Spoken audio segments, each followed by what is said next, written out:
মতে বৈজ্ঞানিক ডিস্টেন্সটা বের করেছে 9 কোটি 30 লক্ষ মাইল দূরে, প্রায় 15 কোটি কিলোমিটার দূরে সূর্যটা। এত দূরত্বের গরম দিনের মধ্যে এই সূর্য মাথার উপর আসলে আর হুঁশ থাকে না, কথা বলেন ঠিক কিনা?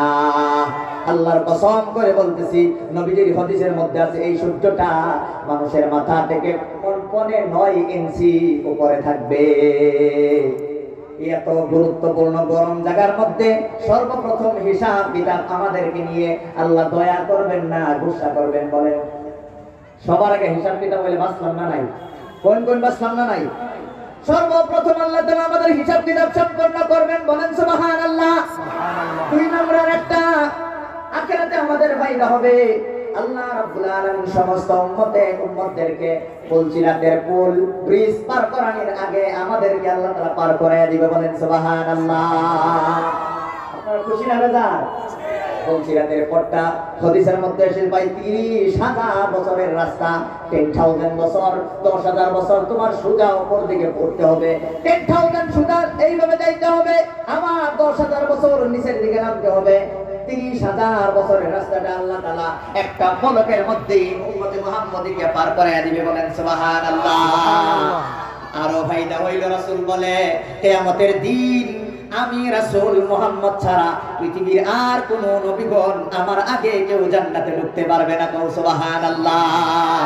তারপরে রাসূল বলে আর আমার উম্মত সমস্ত পৃথিবীর নবীর উম্মতের আগে আমার উম্মত জান্নাতের মধ্যে দাখিল হয়ে যাবে, বলেন সুবহানাল্লাহ। আমরা আল্লাহ যদি আমাদেরকে জান্নাতে একটু জায়গা দেয়, আমরা জান্নাতের মধ্যে গিয়ে আনন্দ ফুর্তির মধ্যে উড়াল করতে থাকবো। পক্ষান্তরে অন্য অন্য নবীর উম্মতের হিসাব পরে আরম্ভ হবে, কোন সুবহানাল্লাহ। এই হইল বিশ্ব নবীর শ্রেষ্ঠত্ব। এই জন্য আল্লাহ তাআলা বলছে লাকাদ কানা লাকুম ফি রাসূলিল্লাহি উসওয়াতুন হাসানাহ, তোমাদের নবীর মধ্যে তোমাদের জন্য উত্তম আদর্শ রয়েছে। রাসূলের একটা আদর্শ যদি তোমরা যুবকরা ভাইরা আমার গ্রহণ করেন, তোমাদের জীবনের মধ্যে সোনায় সোহাগা একটা শব্দ আছে না, এইটা আপনাদের হয়ে যাবে।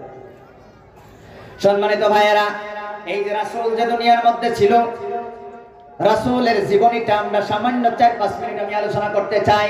রাসূলের জীবন আরম্ভ হয়েছিল 1 রবিউল আউয়াল আরম্ভ হয়েছে, প্রায় অনেক দিন পরে আরেকটা রবিউল আউয়াল মাসে উনি দুনিয়া থেকে চলে গিয়েছেন। মাঝে সময় হইল 63 বছর। কত বছর? নবীজির আরম্ভ হইল একটা রবিউল মাসের 12 তারিখে। আবার নবীজি দুনিয়া থেকে যেই দিন চলে যায় ওই দিনও ছিল রবিউল আউয়াল মাস।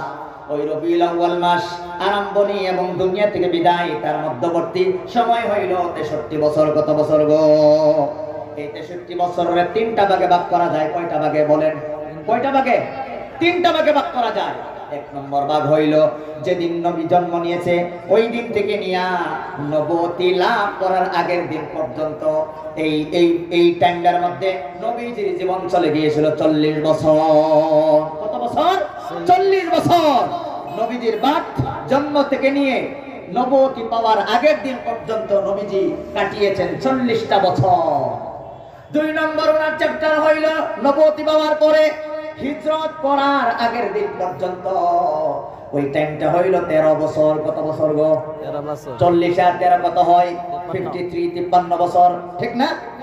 তার 3 নম্বর অধ্যায় হইল নবীজি হিজরত করার পরে থেকে নিয়া মদিনার 10 বছর জিন্দেগি। প্রথম 53, প্রথম 40, বাদে 13, 53, বাদে 13, এই হইল 63 বছর নবীজির জিন্দেগি। টোটাল নবীজির জিন্দেগি কত বছর? 63 বছর। কয়টা অধ্যায়ে বিভক্ত? 3টা অধ্যায়ে বিভক্ত। প্রথম অধ্যায়ে কত বছর? 40। সবাই বলেন 40 বছর। 40। দ্বিতীয় অধ্যায়ে কত বছর? 13 বছর। 13। তৃতীয় অধ্যায়ে কত বছর? 10 বছর। 10। তাহলে নবুয়তির পরে কত বছর টোটাল? 13 + 10 কত? 23। এই 23 বছরের জিন্দেগি হইল উম্মতের জন্য সব কাজ কর্ম শরীয়তের দলিল। জন্ম থেকে নিয়ে 40 বছর পর্যন্ত এই সময়টা নবীর জন্য নবুয়তির দলিল, নবীর জন্য উম্মতের জন্য শরীয়তের দলিল নয়। প্রথম 40 বছরের জীবনেও কোনোদিন নবী বলেন নাই নামাজ পড়ো, রোজা করো, হজ করো, যাকাত দাও, একটা দিন নবীজি 40 বছর পর্যন্ত বলেন নাই। তাহলে আপনারা প্রশ্ন করতে পারেন, হুজুর এই 40 বছর রাসূল একটাও যেহেতু বলেন নাই, তাহলে 40 বছরের আলোচনা কইরা আমাদের লাভ কি? প্রশ্ন আছে না নাই? বলেন, প্রশ্ন আছে না নাই? আমার ভাইয়েরা, একটা নবী হইলে নবী এমনি হয় না, নবীর কিছু মর্যাদা থাকে না নাই, অলৌকিক কিছু থাকে না নাই। অলৌকিক না থাকলে সাধারণ মানুষ নবী বললে মানতো না। মানতো কি? মানতো না। এই জন্য আল্লাহ তাআলা এই উত্তর দেওয়ার জন্য প্রথম যেদিন জন্ম নিয়েছিল ওই দিন থেকে নিয়ে 40 বছর পর্যন্ত সারা গোটা জিন্দেগিটাই আল্লাহ তাআলা গোটা জীবনটা মর্যাদা দিয়া ওনার জীবনটা নবীর জন্য নবুয়তির দলিল বানাইছে। কোন সুবহানাল্লাহ। নবুয়তি প্রকাশ করার পরে কোন ধরনের কোন মানুষের যাতে অবজেকশন করতে না পারে, কমপ্লেইন করতে না পারে যে তুমি নবী হয়েছো, নবীর যোগ্যতাই তোমার নাই, এই কথাটা যাতে বলতে না পারে, এই জন্য আল্লাহ 40টি বছর নবীকে পারফেক্ট এবং যোগ্য করে তুলেছেন। বলেন সুবহানাল্লাহ। 40 বছর নবী নিজের চরিত্রকে সংশোধন করেছেন। বলেন সুবহানাল্লাহ। পরবর্তী 23 বছরে উনি ইসলাম প্রচার করেছে। 40 বছরে ওনার চরিত্র ঠিক করেছেন। 40 বছরে উনি সমস্ত পৃথিবীর মধ্যে 1 নম্বর আমানতদার হয়েছেন, 1 নম্বর সত্যবাদী হয়েছেন। 63 বছরের মধ্যে 40 বছরে আল্লাহ তাআলা উনাকে এমন ভাবে গড়ছেন কোন মানুষের যাতে একটা সুই পরিমাণ কোন ভুল ধরতে না পারে। বলেন সুবহানাল্লাহ। কয়েকটা উদাহরণ না দিলে বুঝবেন না। 63 বছরের 40 বছর নবীর জন্য নবুয়তির দলিল, উম্মতের জন্য শরীয়তের দলিল মোটেও না। উম্মতের জন্য শরীয়তের দলিল হইল যেই দিন নবী নবুয়তি পাইছে ওই দিন থেকে নিয়া যেই দিন নবী দুনিয়া থেকে উঠিয়া গেছেন এই 23 বছর হইল আমাদের হুকুম আহকাম। কথা বলেন ঠিক কি না? সম্মানিত ভাইরা, সর্বপ্রথম এই নবী কেমন নবী ছিল, কিভাবে নবী হয়েছিল কয়েকটা ঘটনা বলি।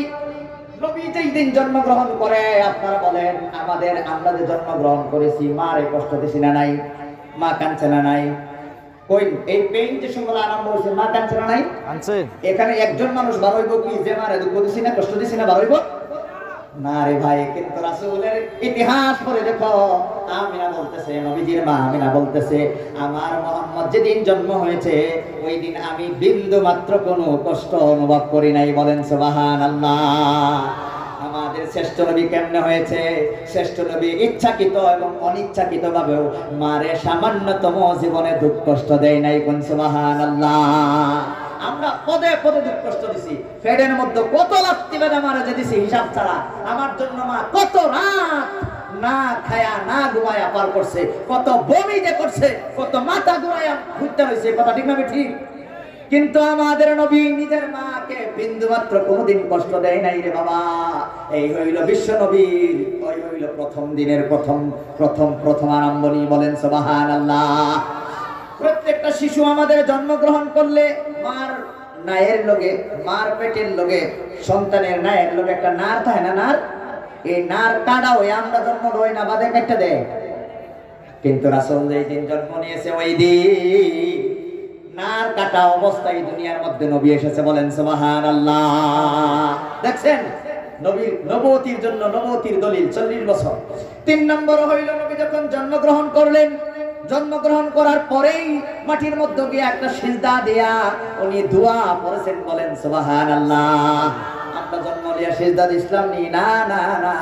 দোয়া পড়ছিলাম নি? না না না। 3-4 বছরের মধ্যে বেবলার মতো আসলাম। কথা বলেন ঠিক কি না? রাসূল যেই দিন জন্ম লইছে ওই দিনই গিয়া সিজদা একটা সিজদা দিয়া আল্লাহর দোয়া পড়ছে। বলেন সুবহানাল্লাহ। সম্মানিত ভাইরা, রাসূল যেই দিন জন্মগ্রহণ করেছেন, জন্মগ্রহণ করার পরে আপনারা জানেন নবীজি নিজের মার দুধ খায় নাই, হালিমা সাদিয়া রাদিয়াল্লাহু তাআলা আনহার দুধ খেয়েছেন। নবী যদি বিশ্ব নবী না হইতো, চিন্তা করে দেখেন, যেই দুধ কেনা খাওয়ার হইব, এই বেড়ি এই দুধ খাওয়ার হইব, যেই বেড়ির দুধ খাওয়ার বাচ্চা আছে। কথা ঠিক না? তাহলে বোঝা গেল হালিমা সাদিয়া রাদিয়াল্লাহু তাআলা আরেকটা দুধ খাওয়ানোওয়ালা বাচ্চা ছিল। রাসূল যতদিন দুধ খেয়েছে, এক সাইডের দুধ খেয়েছে, আরেকটা সাইড তার দুধ ভাইয়ের জন্য রিজার্ভ করে রেখে দিয়েছে। আর জীবনেও কোনোদিন এই বাকি সাইডের দুধ খান নাই। বলেন সুবহানাল্লাহ। কতটুকু ইনসাফ করানোওয়ালা নবী, চিন্তা করে দেখেন। নিজের দুধ ভাইয়ের দুধ যদি খাইতো তাহলে দুধ ভাইয়ের হক মারা নষ্ট হইতো। এই জীবনে কোনোদিন রাসূল এক সাইডের দুধ খাইছে আর এক সাইডের দুধ জীবনে কোনোদিন টাচ করছে না, নিজের দুধ দয়ের জন্য রিজার্ভেশন করে রেখে দিয়েছে। এই হইল নবীর, বিশ্ব নবীর বিশ্ব শ্রেষ্ঠত্ব হওয়ার দলিল। বলেন সুবহানাল্লাহ। আর সম্মানিত ভাইরা, রাসূল যখন ছোটবেলা, আমরা কেউ এমন মানুষ কেউ বেঁচে পাবেন না, ছেলে হোক মেয়ে হোক, ছোটবেলা আমরা কাপড় সাপড় ছাড়া অনেক সময় কাটাইছি না নাই? গোসল করাইতে বলা মা ছোটবেলা কাপড় সাপড় ছাড়াই গোসল করাইছে না নাই? কতদিন যে আমরা কাপড় বিহীন ভাবে জীবন যাপন করছে, ছোটবেলা কত দৌড়াদৌড়ি করছি কাপড় ছাড়াই। কথা বলেন ঠিক কিনা? আমার আপনাদের প্রিয় হাবিব, প্রিয় রাসূল জীবনে কোনোদিন, একটা দিনও জীবনে কোনোদিন ওনার প্রাইভেট পার্ট, ওনার লজ্জাস্থান পৃথিবীর কোনো মানুষে দেখতে পারে নাই। বলেন সুবহানাল্লাহ। যেই সময় মক্কা শরীফের চতুর্দিকে ল্যাংড়াও এত অফ করত, ওই সময় নবীর ছোট বাচ্চা কালেও একটা শরীরের কোনো অঙ্গ দেখতে পারছে না। বলেন সুবহানাল্লাহ।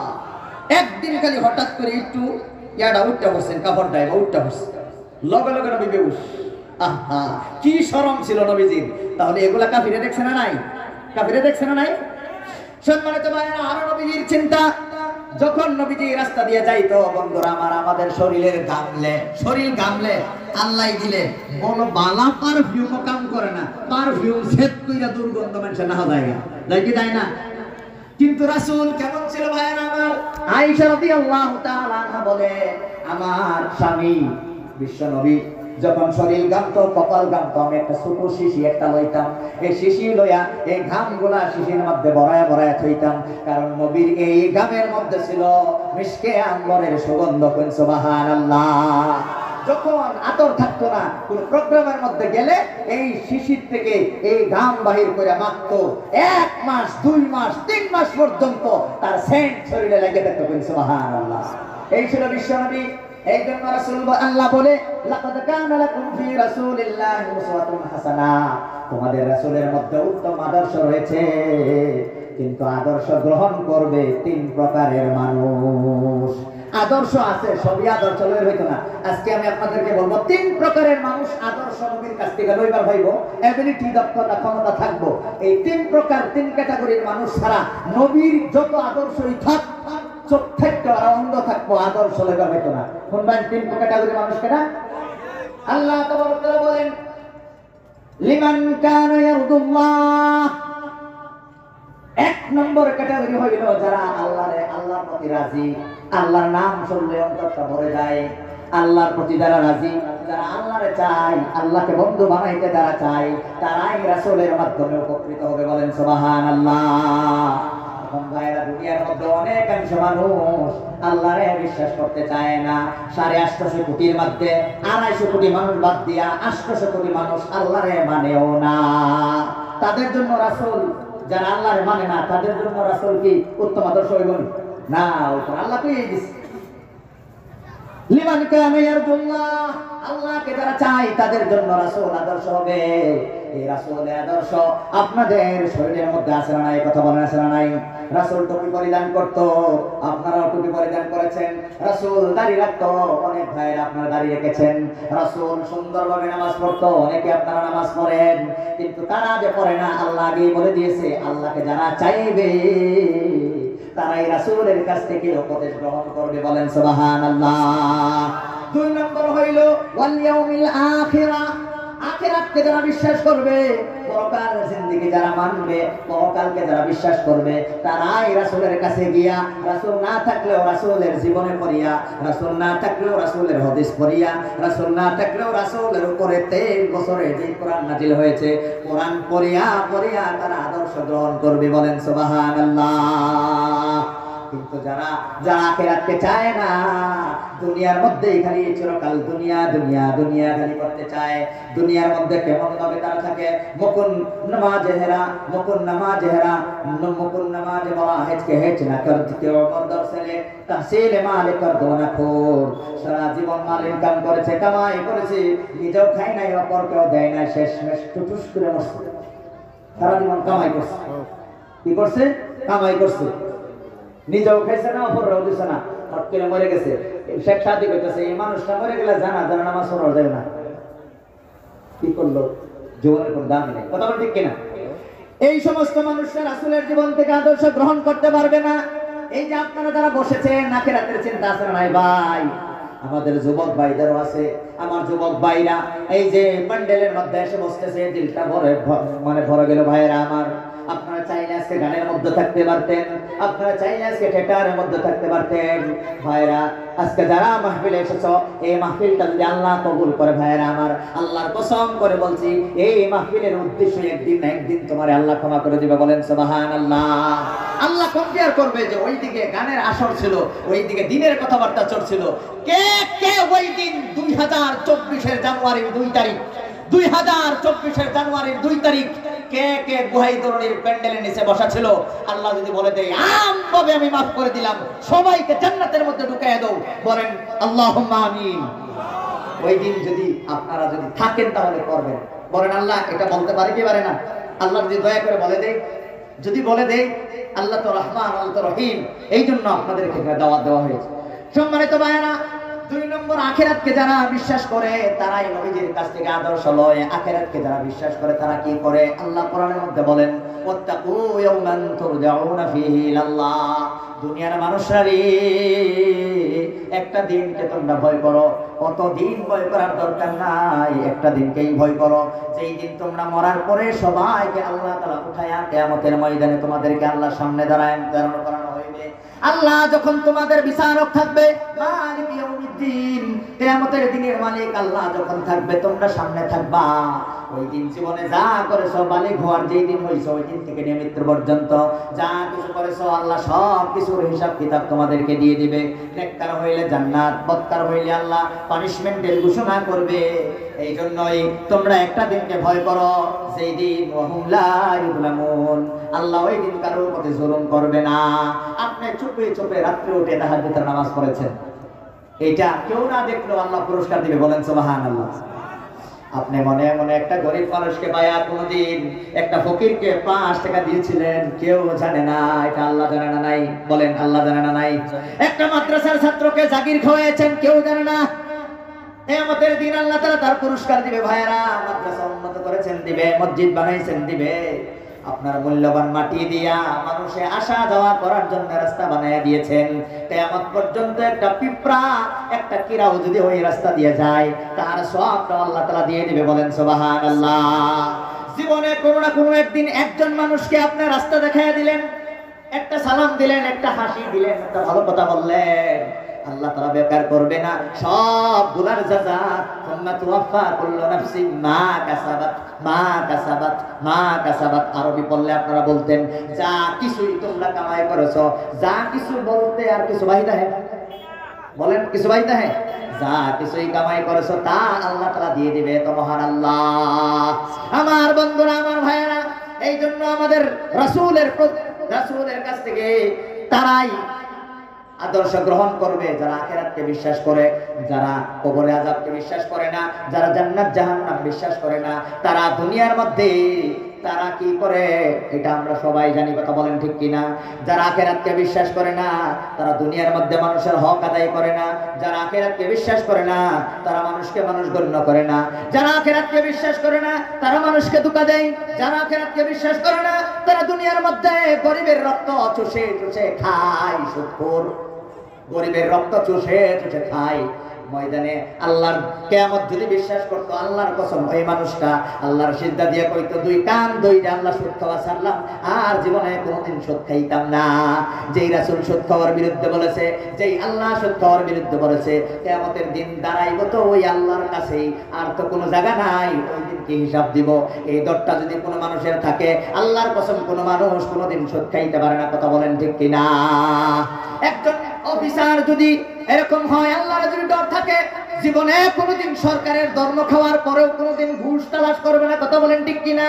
আল্লাহর ডর যদি থাকে, তাদের কথা আমি বলছি।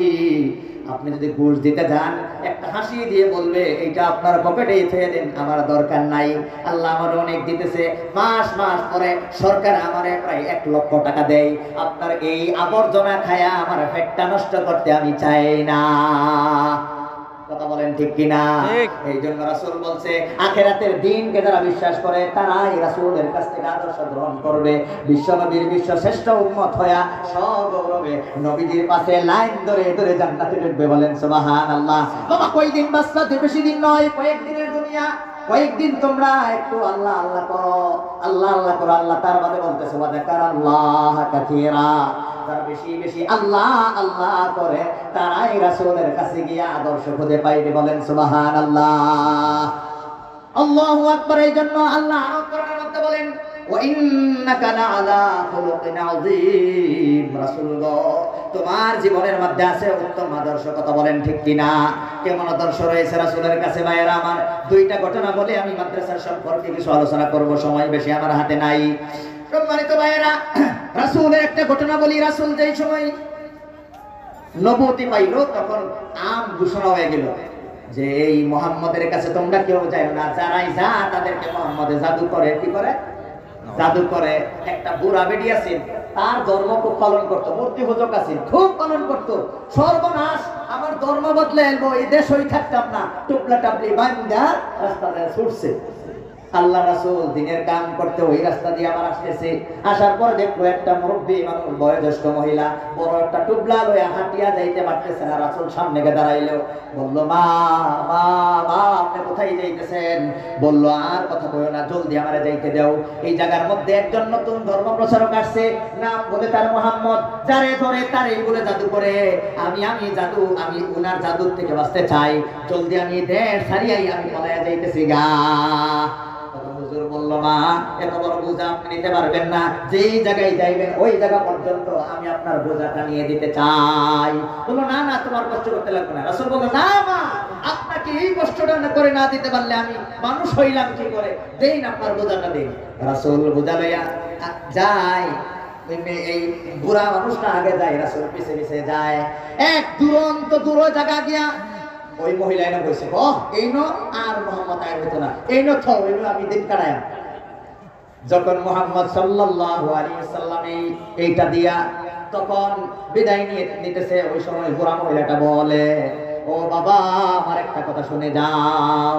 ডাক দিয়া কয় বাবা রে, আমি বড় মানুষ, কত মানুষ আমি আসতে সময় লোক পাইলো, কেউ তো এই সহায়তা করলো না।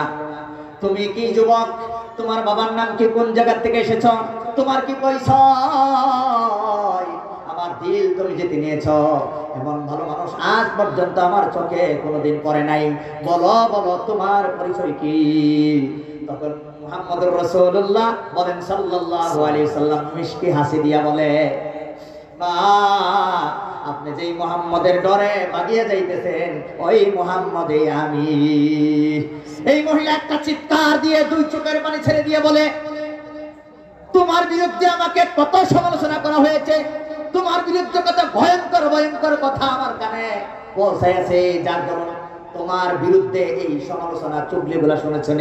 আমি মনে করছি তোমার মতো ভয়ানক মানুষ পৃথিবীর মধ্যে কেউ নাই। বাবা আয় রে আয়, ধারে আয়, তোমার যেই ধর্ম এই ধর্মের মধ্যে আমার উঠাও। বলেন সুবহানাল্লাহ। এই ছিল মুহাম্মদের জীবন। এমন আজকে দেখা যায় না। একটা গাড়ি তুমি চালাও, একটা ফকির যায় রাস্তা দিয়া, কোনোদিন যদি একটা ফকির সিগন্যাল দেয়, বিবিআই পোলা মানুষগুলা এই মানুষটার গাড়ি তো ঠাই না, কারণ ঠাইলে তার এই কাপড়ের দুর্গন্ধ গাড়ির মধ্যে লাগবে। বাবারে, তুমি তোমার রাসূলের কাছ থেকে এখনো পর্যন্ত সেই আদর্শ গ্রহণ করতে পারো নাই। রাসূলের সেই উত্তম আদর্শ আইডিয়াল তুমি এখনো পর্যন্ত অ্যাডপ্ট করতে পারো নাই। রাসূল যদি থাকতো, রাসূল যদি কোনো জায়গায় থাকতো, কোনো মানুষ যদি এইভাবে সিগন্যাল দিত, ওনার সাথে কমসে কম দুইটা কথা না বলে রাসূল এক পাও আগায়া যাইতো না। কথা বলেন ঠিক কিনা? বাবারে, জীবনে যুবক যারা আছো সহায় করিও, মানুষদেরকে সহায় করিও। বর্তমান পৃথিবীর এক নম্বর মুফতি হইল মুফতি তকি উসমানী সাহেব, নাম শুনছেন নি? এই তকি উসমানী সাহেব সেম ঘটনা, একটা বুড়া মানুষকে এইভাবে সহায় করেছিল। এত বড় মুফতি, পাকিস্তানের চিফ জাস্টিস ছিল, সুপ্রিম কোর্টের চিফ জাস্টিস ছিল। এই তকি উসমানী সাহেব পৃথিবীতে 3 বার ভ্রমণ করেছে। উনি একটা জীবন বৃত্তান্ত বলেছেন। উনি অত বড় মুফতি কেন হইলেন? আরবের শেখরা তার হওয়ার তলে হওয়ার দুলার মতো না, তারা এমন ভাবে সম্মান করে তকি উসমানী সাহেবকে। এমন ঘটনা, একটা বুড়ি মানুষকে এইভাবে সহায় করার কারণে একটা বুড়ি মানুষে ওনাকে বয়া একটা দোয়া করেছিল, আল্লাহ পৃথিবীর যেই চেয়ারে কেউ বসতে পারে নাই, তুমি এই বাচ্চাটাকে ওই চেয়ারের মধ্যে বসায় দিও। বলেন সুবহানাল্লাহ। আল্লাহ কবুল করেছে। পৃথিবীর বর্তমানে ১ নম্বর মুফতি হইল মুফতি আজম তকি উসমানী, মারিফুল কোরআনের লেখক আল্লামা শফি রাহমাতুল্লাহি তাআলা আলাইহির ছেলে আল্লামা তকি উসমানী বর্তমান পৃথিবীর শ্রেষ্ঠ মুফতি। বলেন সুবহানাল্লাহ। সম্মানিত ভাইরা, আমি দীর্ঘ করতে চাইতেছি না।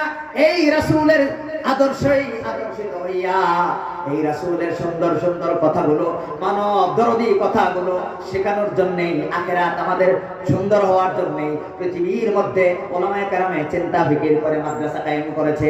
মাদ্রাসার দুই একটা কথা বলি বন্ধুরা আমার, এই পৃথিবীর মধ্যে ভারতের মধ্যে ইংরেজ আসার আগে আমাদের ভারতের মাটির মধ্যে মাদ্রাসা ছিল 12 লক্ষ।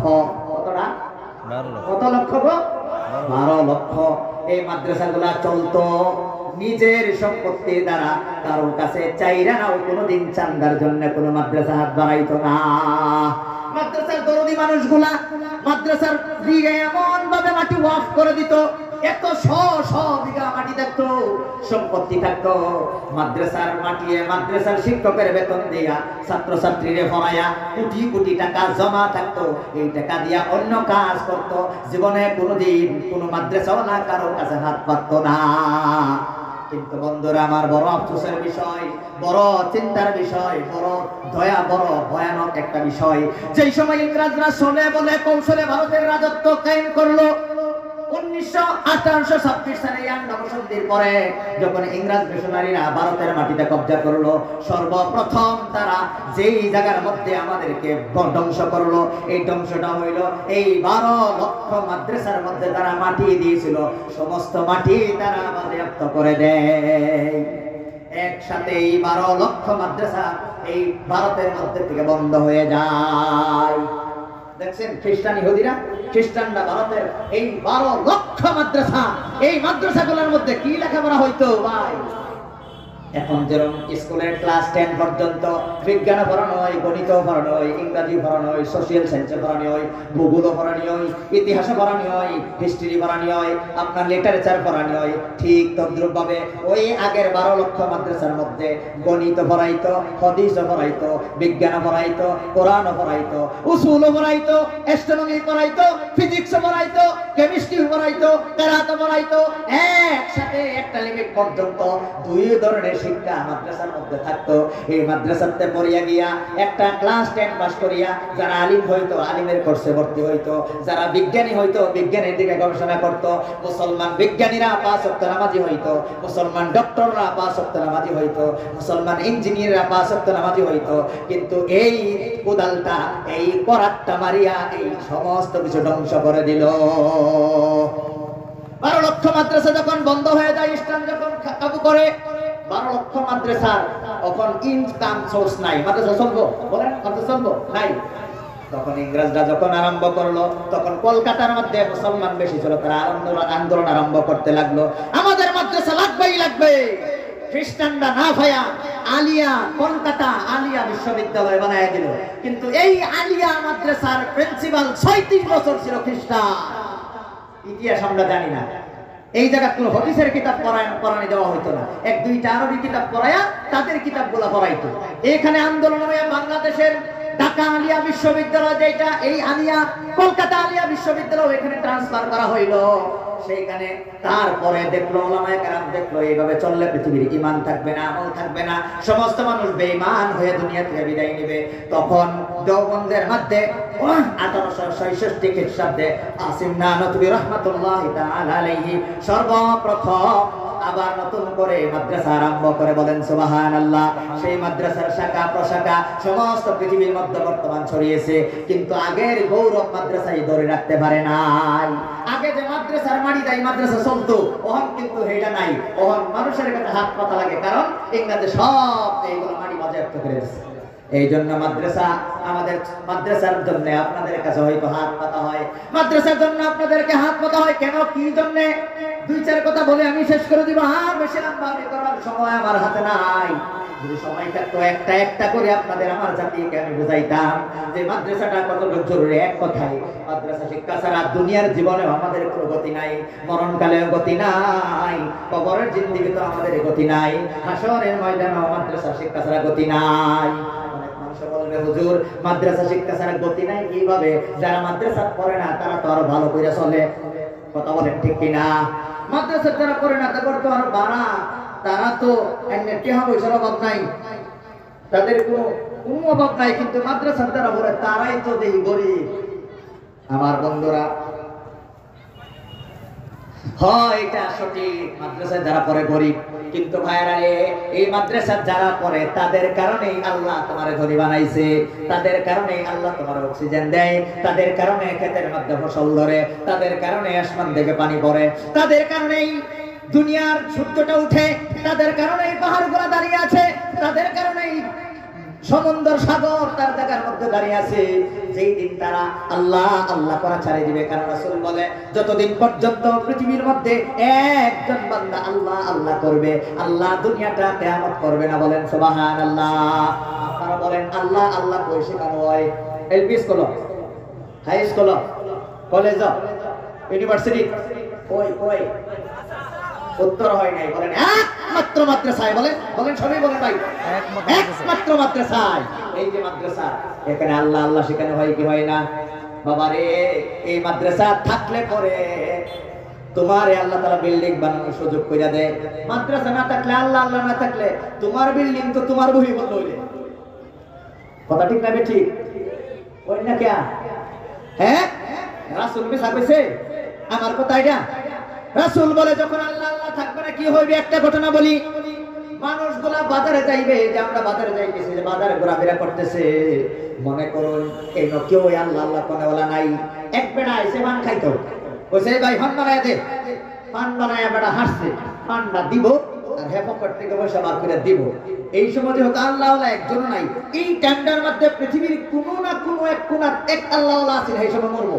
মরার লগে লগে আল্লাহ কইবে ইসরাফিল তুই ফু দে। পানটাও লোকের হইতো না, পয়সাটাও দিবার হইতো না, দুইজন ধ্বংস। মানুষের ক্ষেত কৃষি করার জন্য নাঙ্গল জল লয়া, এখন তো ট্রাক্টর, আর কত টেকনোলজি আইব আল্লাহ জানে। এগুলো লয়ে যাবো ক্ষেত কৃষি করার জন্য, কৃষক ভাইয়েরা ক্ষেতের মধ্যে থাকবো। আল্লাহ বর্ণমালা মানুষটা শেষ মৃত্যু হইব। এই সময় ইসরাফিলে ফু দিব, এই কৃষক ভাইয়েরা ক্ষেতের মধ্যেই ধ্বংস হইয়া যাইব, আর বাড়ির জন্মে আর কোনোদিন বাড়িতে বের হইতো না। তাহলে মাদ্রাসা দুনিয়ার থাকলে দুনিয়ার হয়টা কি? আমাদের এবং জীব জানোয়ারের সকলের জীবন রক্ষা। কথা বলেন ঠিক কিনা? আমাদের তাদের কারণে আমরা জীবনের মধ্যে দুনিয়ার মধ্যে বেঁচে আছি। আল্লাহ বলে এই জন্য সম্মানিত ভাইরা মাদ্রাসার দরকার আছে না নাই? আছে না নাই? মাদ্রাসার মধ্যে কি শিক্ষা দেওয়া হয়? এমন একটা শিক্ষা দেওয়া হয় যে শিক্ষা কোনো স্কুল কলেজ ভার্সিটি মেডিকেল কলেজে শিক্ষা দেওয়া হয় না। স্কুল কলেজ ভার্সিটি যে শিক্ষা দেওয়া হয়, এই শিক্ষা হইল দুনিয়ার ফায়দার জন্য। দুনিয়া চলতে হলে জেনারেল শিক্ষা ছাড়া আমরা চলতে পারি না। কথা বলেন ঠিক কিনা? দুনিয়া চলতে হইলে, পানির মধ্যে চলতে হইলে যেমন নাওয়ের দরকার, দুনিয়ার মধ্যে চলতে হইলে জেনারেল শিক্ষা দরকার। এখন বলেন এইটা একটা দুনিয়া, এই দুনিয়ার সবচেয়ে বেশি জরুরত হইল দুনিয়ার শিক্ষা। কথা বলেন ঠিক কিনা? মরার পরে দুনিয়া থাকবো না আখিরাত থাকবো। তাহলে দুনিয়ার যদি জেনারেল শিক্ষার গরম ব্যবসা হয়, তাহলে আখিরাত তো কোন শিক্ষার গরম ব্যবসা হইব? বলেন। মাদ্রাসার শিক্ষা। হ্যাঁ, মাদ্রাসার শিক্ষার গরম ব্যবসা হইব। দুনিয়া চিরস্থায়ী না ক্ষণস্থায়ী? বলেন বলেন, দুনিয়া চিরস্থায়ী না ক্ষণস্থায়ী? ক্ষণস্থায়ী। ক্ষণস্থায়ী দুনিয়ার জন্য জেনারেল শিক্ষা যদি এত গরম হয়, তাহলে চিরস্থায়ী দুনিয়ার জন্য মাদ্রাসা শিক্ষা বোধহয় কোনো কামই নাই নাকি? তো মন লাগে, মন মারে বই রইল কি লিখা? আল্লাহ বুঝছেন না? ক্ষণস্থায়ী পৃথিবীর জন্য জেনারেল শিক্ষা না করলে তোমার পদে পদে তোমার অশান্তি। কথা বলেন ঠিক কিনা? ক্ষণস্থায়ী দুনিয়ার জন্য জেনারেল শিক্ষা যদি এত জরুরি হয়, চিরস্থায়ী জীবনের জন্য আখিরাতের শিক্ষা মুডেই দরকার নাই। না আছে? তাহলে জুড়ে বলেন আছে না নাই? আছে। এই কথাটাই আমার পণ্ডিত মাথায় ঢোকে। অনেক পণ্ডিত আছে, পণ্ডিতের মাথায় এটা ঢোকে না। আখিরাতের শিক্ষা না দিয়া স্কুলে ভরবার লিগা। স্কুলে স্কুলে হইয়া বেনামাজি হইয়া লাভ দে, হাই স্কুলে যা, হাই স্কুলে বেনামাজি হইয়া লাভ দে, কলেজে যায়, কলেজে গিয়ে বেনামাজি হইয়া আটটু লাভ দে যায় ইউনিভার্সিটিতে হইয়া আয়া কয় বাবা এটা নামাজ কি করো, নামাজ রোজার কাম নাই, জান্নাত জাহান্নাম বলতে কিছুই নাই, কোরআন ভুল তাওহীদ নিসা। নাউযুবিল্লাহ। কথা হাসা বিদেশি মিছা বিদেশি, সত্য না মিথ্যা বলেন?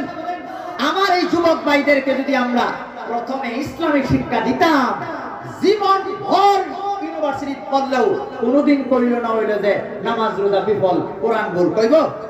আমি আপনাদের ছেলে প্রথমে মাদ্রাসা পড়ে যখন ইউনিভার্সিটি পড়তেছি, বেনারো নামাজ নাই কটন ইউনিভার্সিটি, আমি আল্লাহর নাম ছাড়ছি না, আল্লাহ সুযোগ দিতেছে কবে লেখা কোন। কিন্তু অনেক ইউনিভার্সিটি আমার মুসলমান যুবক ভাইয়েরা সারাদিন যা একবার আল্লাহর নাম লয় না। কোন শিক্ষার অভাবে? দিনের শিক্ষার অভাব না, এই লিখে কথা বলেন ঠিক কিনা? কথা হাসান আমি সা। এই জন্য আমার ভাইয়েরা আমি জেনারেল শিক্ষার বিরুদ্ধে বিলকুল নই, 100% সাপোর্ট।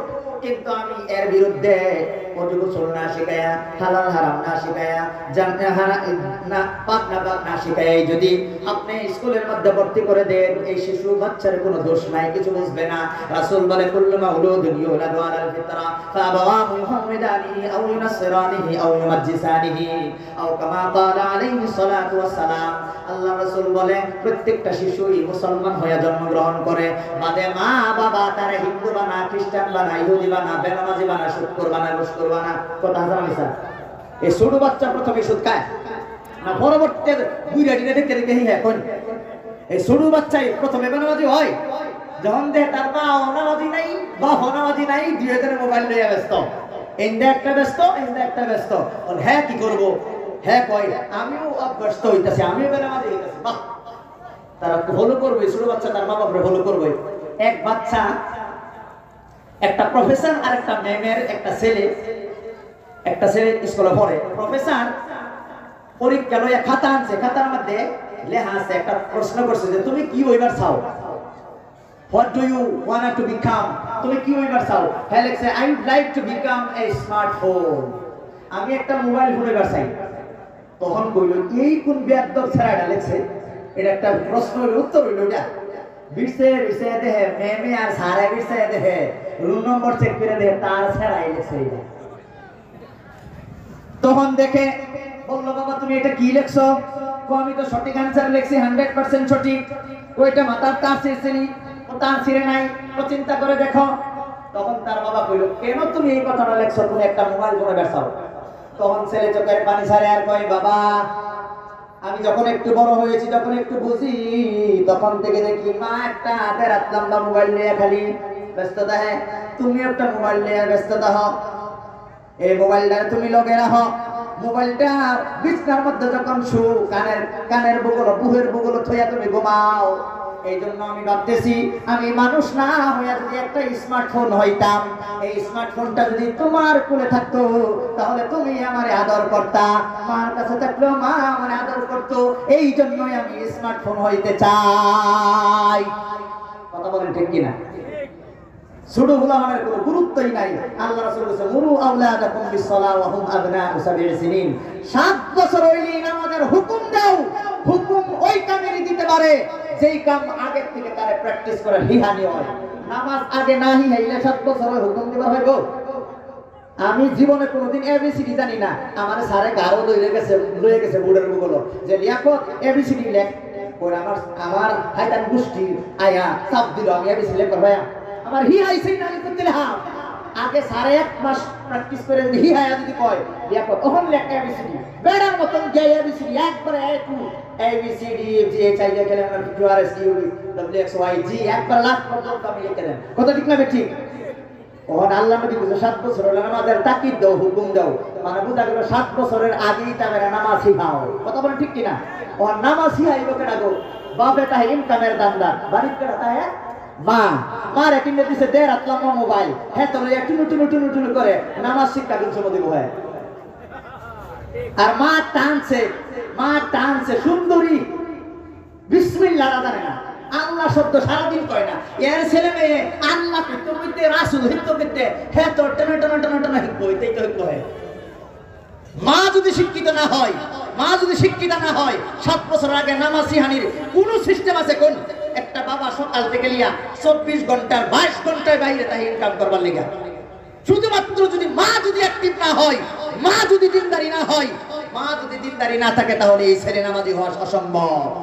আল্লাহর কসম করে বলতেছে, আমার মা যদি আমারে ছোট সময় কাঁচা করতে যাবে ইরিয়া নামাজি না বানাইতো, আমি উলিয়া কথা হয়তো গিয়া থাকতাম মরুন আসলে কোনো ঠিয়াদার, আর না হলে অন্য হলে প্রশ্ন করলাম হইল কথা কোন হাসান আমিসা কাঁচা কঞ্চে দাবাই দিয়েছে আড়াল গাছের ভিত্তি দেওয়া রাখছে সবাইটা আই আই রে কান্দা কাটছি সব কাটতে রক্ত শুনছে, তাহলে করছে কানলেও হেঙ্গাইলেও কামাইতো না মাদ্রাসা দেওয়া হলো।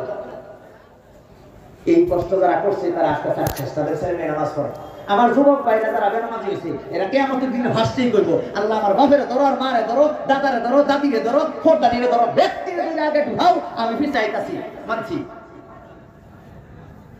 এই সমস্ত কিছু বাবা আপনারা হলেন গার্জিয়ান, ইনকামের ধান্দায় আপনার বাহিরে থাকতে হয়। আপনাদের ছেলে মেয়েদেরকে বাঁচাইব কে?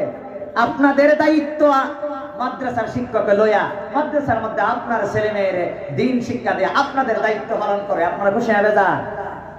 খুশি না বেজার? বাবা তোমার দান্দা ছিল তোমার ছেলের নামাজি বানাইতা, তখন তুমি যেই বেড়ি আনছো এই বেড়ি নামাজি আইব দূরের কথা, এটা ড্যান্সার, এটা একটা সিঙ্গার, এটা নামাজি করতে আইব। এই ড্যান্সার আর সিঙ্গারের মার ছেলেরে মেয়েরে মাদ্রাসা বানাত মাদ্রাসা, আর এই মাদ্রাসার মধ্যে নিয়ে নামাজি আইব, তারা হুজুরাই আইব। তোমার এনে থলে কাম হইতো না। এই নিজ মাদ্রাসার দরকার আছে না নাই? কই আছে না নাই? মাদ্রাসা শিখলে ভাই মানুষ সৎ মানুষ হয়, সঠিক হয়, দুর্নীতি করে না, আল্লাহর ডরায়। কোন যত দুর্নীতি মানুষ করে আল্লাহর ডরাইলে করবো। আমি আইনার বড়ই গাছের থেকে একটা বড়ই ভাই রেখে আনলাম 2 দিন আগের ঘটনা ভাই। আমার নাগাবান্ধা নানা হর বাড়ি গেছি বেড়ে বেলিয়া, এক মামা বড়ই গাছ লাগাইছে, ওনার বড়ই একটা বড় হয়েছে, কিন্তু ওনার বাইরে লাগাইছে বড়ই বড় বড় বড়ই লাল হইয়া রয়েছে।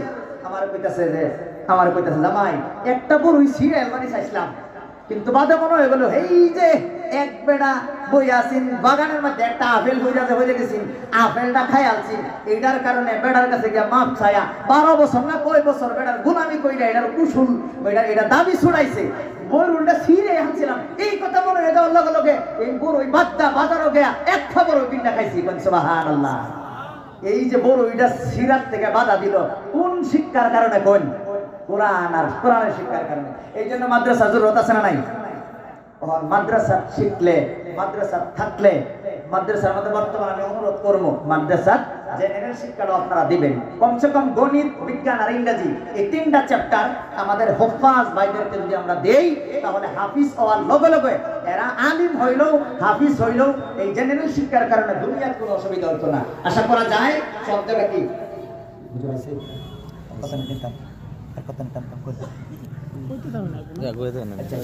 আমরা সিগন্যাল দিন। এই জন্য সম্মানিত ভাইরা শুনতে থাকেন। আমি বলতেছিলাম মাদ্রাসা শিক্ষা ছাড়া দুনিয়ার মধ্যে উপায় নাই। উদাহরণ বলছি না নাই, মানে আল্লাহ আল্লাহ না থাকলে দুনিয়া ধ্বংস করবো, এটা শিওর, এটা শিওর। তাহলে একটা হাদিস আপনারা শুনছেন না নাই? যারা রোজা রাখে তাদের জন্য পুষ্করিণীর মাছেও সাগরের মাছেও দোয়া করে। শুনছেন হাদিসটা? শুনছেন? সেদিকে দোয়া করে গো। স্বার্থ ছাড়া কেউ কাম করে না বর্তমান। কি গো, স্বার্থ ছাড়া কেউ কাম করে? পৃথিবীর মধ্যে দুই জনে কোনো স্বার্থ চায় না। 1 নম্বর হলো আল্লাহ, কোনো স্বার্থের জন্য বান্দারে কিছু পায় না।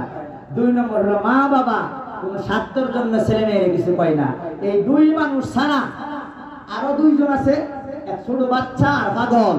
এই 2 পাগল ছাড়া, স্বার্থ ছাড়া আর কোনো কিছুই করে না। ছোট বাচ্চা এর স্বার্থ। ছোট বাচ্চারা যদি কোন হেডাইন না দাও, তো আমার কি দিবা? যে তোর একটা চকলেট দেব, তাহলে দিব তোর। তাহলে ছোট বাচ্চারও স্বার্থ আছে। হ্যাঁ, এক পাগল যদি কোন দেই ভাইও আইতো না, যদি এটা দেখায় এটা দেখতে ধরে ফেরে আইবো, তাহলে হেরও স্বার্থ আছে। শুধুমাত্র স্বার্থ ছাড়া আছে আল্লাহ এবং মা বাবা। সুবহানাল্লাহ। এই মাদ্রাসা বন্ধুরা আমার, এই মাদ্রাসা শিক্ষা গ্রহণ করলে, মাদ্রাসাত লেখাপড়া করলে, আল্লাহ আল্লাহ করলে, মাছের পানির মাছে কেন দোয়া করে ভাই? মাছেও জানে তুমি যদি আল্লাহ আল্লাহ করো, আল্লাহ দুনিয়াটা ধ্বংস করবে না, তোমরাও বাঁচবা, পানির মধ্যে আমরাও বাঁচবো। এই জন্য এই স্বার্থটার কারণে আমাদের জন্য দোয়া করে যে বেশি বেশি আল্লাহ আল্লাহ করে বলেন সুবহানাল্লাহ। আল্লাহ এটাই বলে যারা আল্লাহ আল্লাহ করবে রাসূলের কাছ থেকে আদর্শ শিখবে।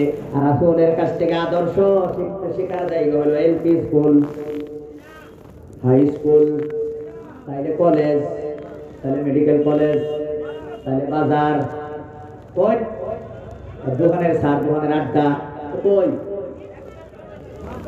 এক দুইজনে কইলো আল্লাহ কত সময় হুদায় আমি বেকার চিল্লাইলাম। সবাই বলেন একমাত্র মাদ্রাসা। এক দুই যুবকের ডাক দিল, বাকি সব ঘুমাইছে। ঘুমাইছিলেন না? বললেন না কে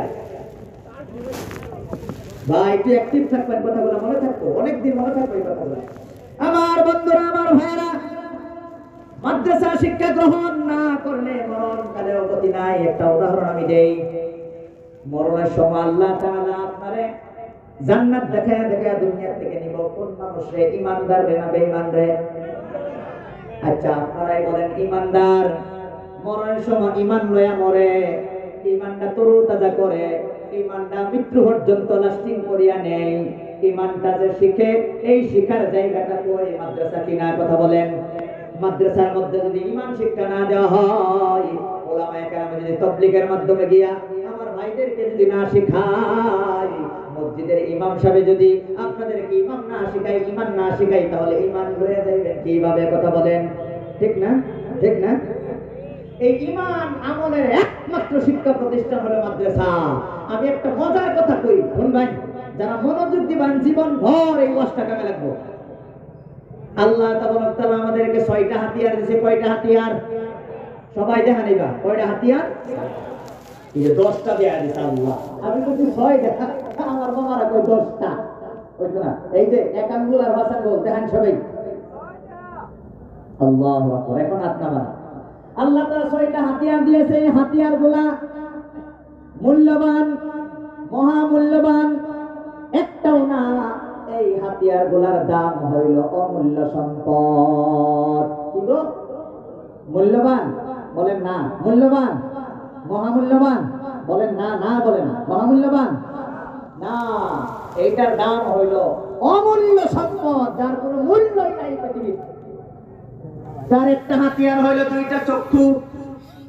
একটা চোখ যদি তোমার নষ্ট হয়ে যায়, 7 আসমান 7 জমিন বিক্রি কইরাও ডাক্তারের 14 গোষ্ঠিয়ে দিতে পারবো না।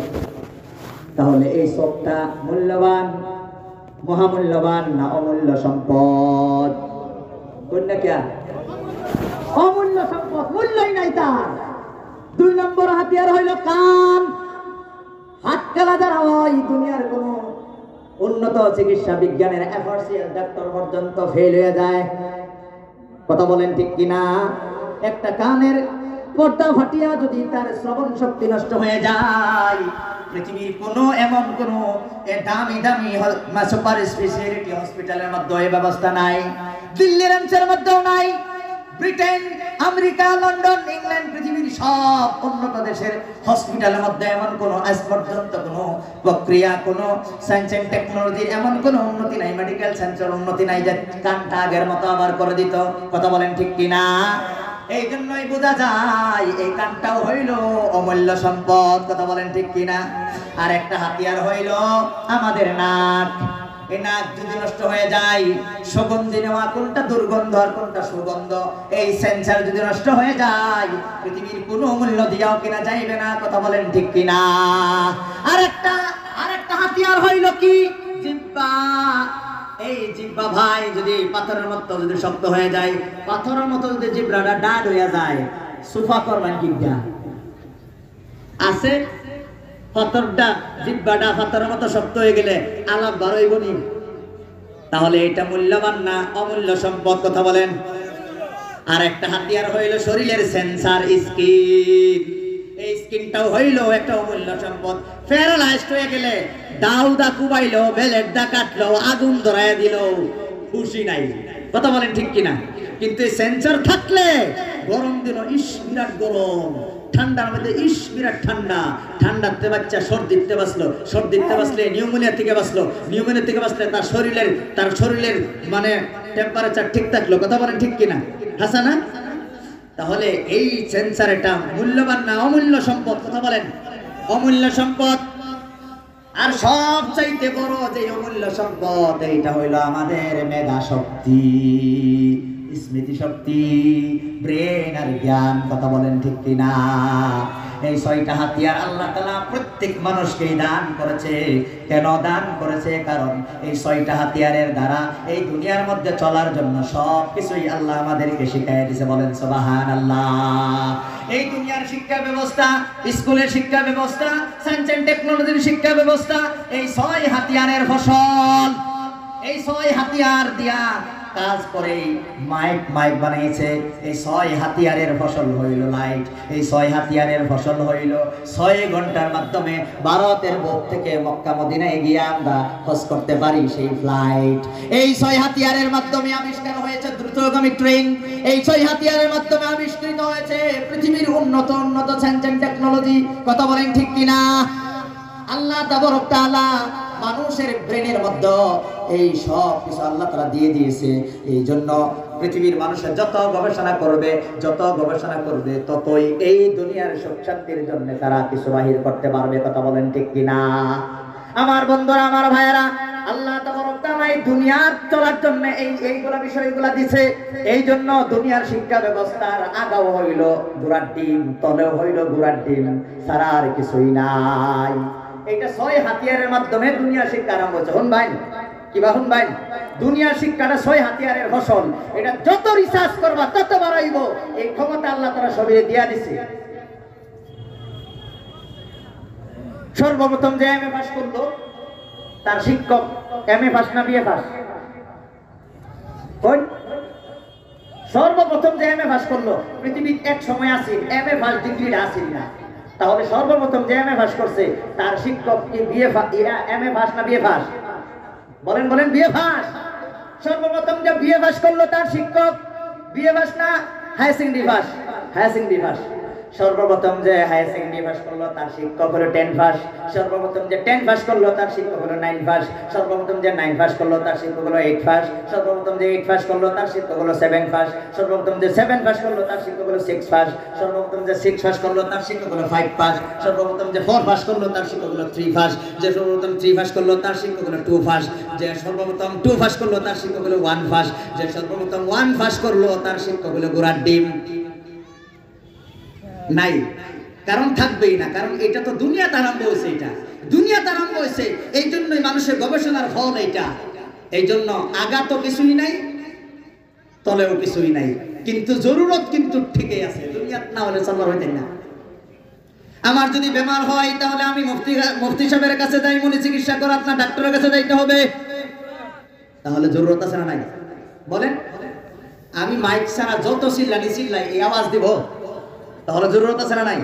এই লাইট ছাড়া অন্ধকারে যে বসে থাকতেন, কি সিমডি যে হইলে জরুরত আছে না নাই? গরম দিনে ফ্যান না থাকলে শৈল মুফতি সাগর জ্বলবো না নাই? তাহলে জরুরত আছে। কারণ এই জরুরত হলো এই দুনিয়ার জন্য। এটা আল্লাহ তাআলা মানুষের উপকারের জন্য ব্রেইন আল্লাহ তাআলা দিয়ে দিছে। ওহন প্রশ্ন হইল, তাহলে জেনারেল শিক্ষা তো আপনি কইলেন, আরবি শিক্ষা কি জন্য দিছে? আরবি শিক্ষা যে শিক্ষাটা দিছে, এই শিক্ষাটা 6 হাতিয়ার দ্বারা টাওয়ার হওয়া যায় না। একটা উদাহরণ দেই, কবরের মধ্যে 3টা সওয়াল জবাব হইব না? হইতো না? এই 3টা সওয়াল জবাব যে হইব, নবী যদি এই কথাটা না বলতো, কই ভাই তাইগো 14 গোষ্ঠী বিজ্ঞানী 14 গোষ্ঠী বিশ্বায়া কোনোদিন কইল হইল নি আইনেরে যে মরার বাদে তোর 3টা সওয়াল জবাব হইব? কোন বিজ্ঞানী কইল হইলে? তাহলে এই কথাটা কই ভাই লাগো? কই ভাইলা? এই যে 7 নম্বর আর একটা হাতিয়ার আছে, এই হাতিয়ারটার নাম হলো ইলমে ওহী। চিল্লায়া বলেন সুবহানাল্লাহ।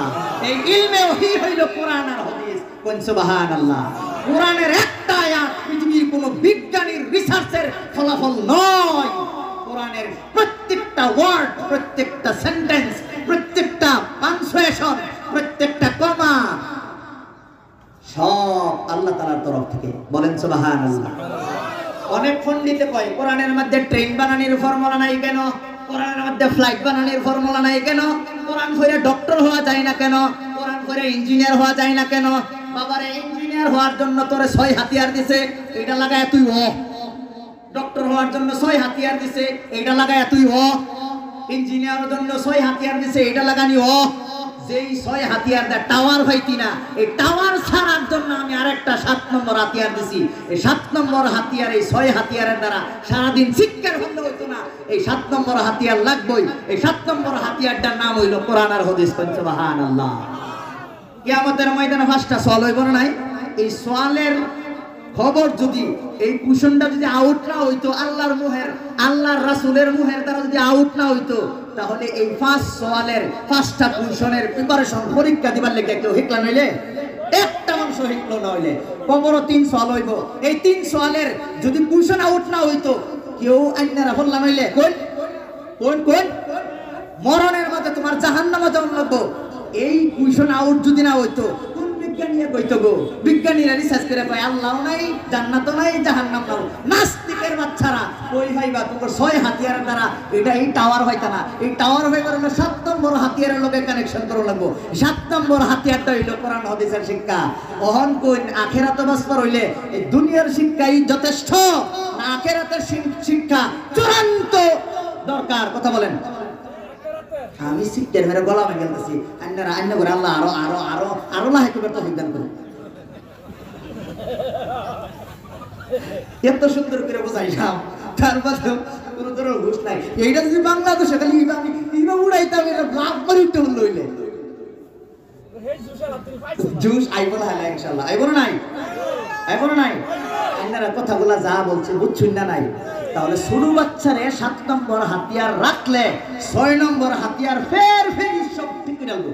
7 নম্বর হাতিয়ার না থাকলে এই 6 হাতিয়ারের হেডার টাওয়ার হইতো না। কোনটা জরুরি বেশি? 7 নম্বর হাতিয়ারের জরুরি আছে না নাই? তাহলে আমাদের ছেলে মেয়েদেরকে মাদ্রাসার কমসে কম বেসিক নলেজটা আমরা কেনা দিতাম না আতাঙ্গাই? হ্যাঁ, তাহলে বোঝা গেল আমার বাবার ওয়াজ আজকে বুঝছে না নাই? আছে না? ওয়াজ যদি মানুষ সুন্দর করে বুঝায় দেওয়া হয়, বুঝে। কারণ দুনিয়াতে আমরা আইছি ইসলামের শিক্ষিত জাতি ভাই। কোরআনের সর্বপ্রথম সেন্টেন্স হলো ইকরা বিসমি রাব্বিকাল্লাযী খালাক। You read in the name of Allah who has created you. তুমি পড়ো, পড়তে থাকো। রাসূল যখন আয়া কইছে যে জিবরাইল আয়া কইছে ইকরা, রাসূল কয় মা আনা বিকারিন, আমি পড়বার হই না। আবার কইছে ইকরা, কইছে আমি পড়বার হই না। আবার কইছে ইকরা, কবি পড়বার হই না। যখন কইছে ইকরা বিসমি রাব্বিকাল্লাযী খালাক, তোমার রবের নামে পড়ো, রাসূল লগে লগে পড়া আরম্ভ করে দিয়েছে। সুবহানাল্লাহ। আমাদের ছেলে মেয়েদেরকে শুধুমাত্র খালি জেনারেল পড়াই, শুধুমাত্র জেনারেল পড়াই। রাসূল কি করছেন? খালি পড়ো, রাসূল কইছে না, পড়ো না। যখন কইছে আল্লাহর নামে পড়ুন, বড় আল্লাহ রাসূলের মুখ থেকে 7 নম্বর হাতিয়ারের কানেকশন হইয়া আমাদের জন্য আখিরাতের সমস্ত জ্ঞান আমাদেরকে দিয়ে দিয়েছে। এই শ্রেষ্ঠ রাসূল ভাই, আমরা বেজার না খুশি? এই রাসূলের এই মাদ্রাসা হলো এই মাদ্রাসা।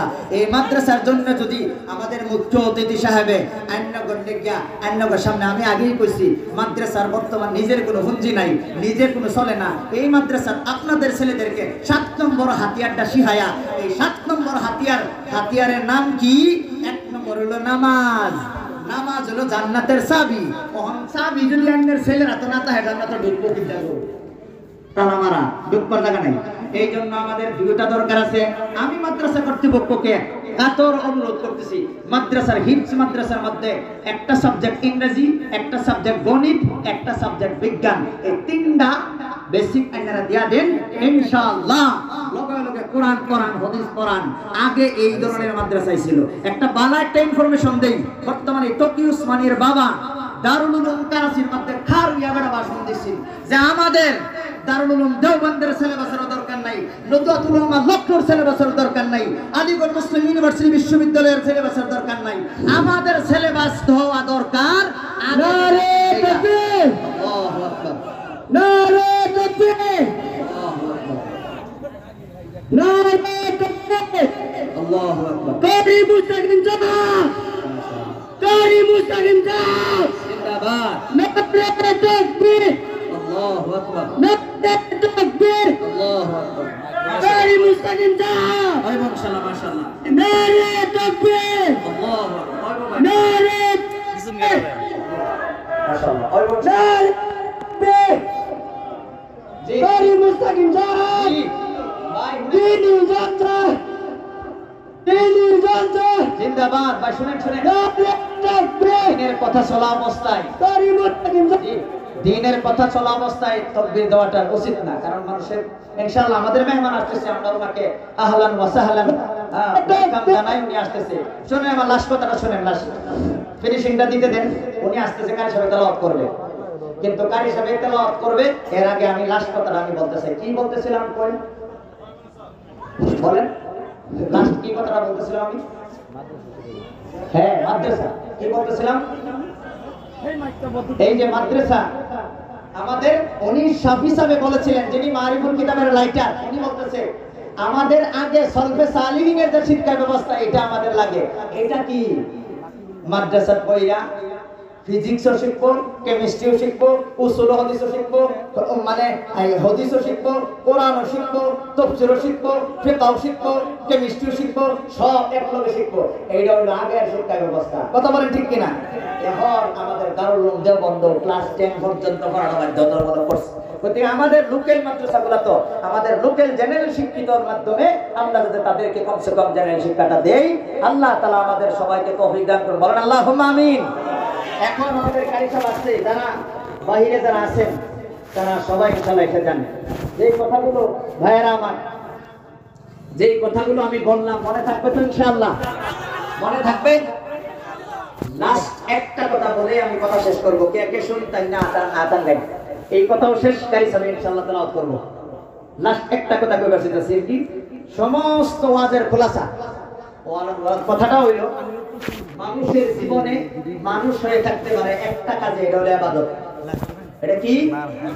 ইবাদত। আরো জোরে বলেন কি? আরো জোরে বলেন কি? ইবাদত। এই ইবাদতটাই মানুষে করে মানুষ হয়।